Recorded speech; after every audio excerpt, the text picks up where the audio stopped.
DS diving here, June 20th, Clubhouse at the Venetian.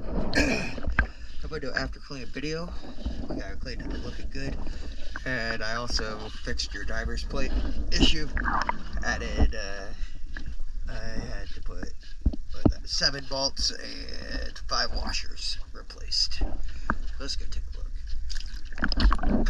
I also tightened down the whole bolt, the very back hole nuts that will keep the all thread from spinning.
DS diving, thank you.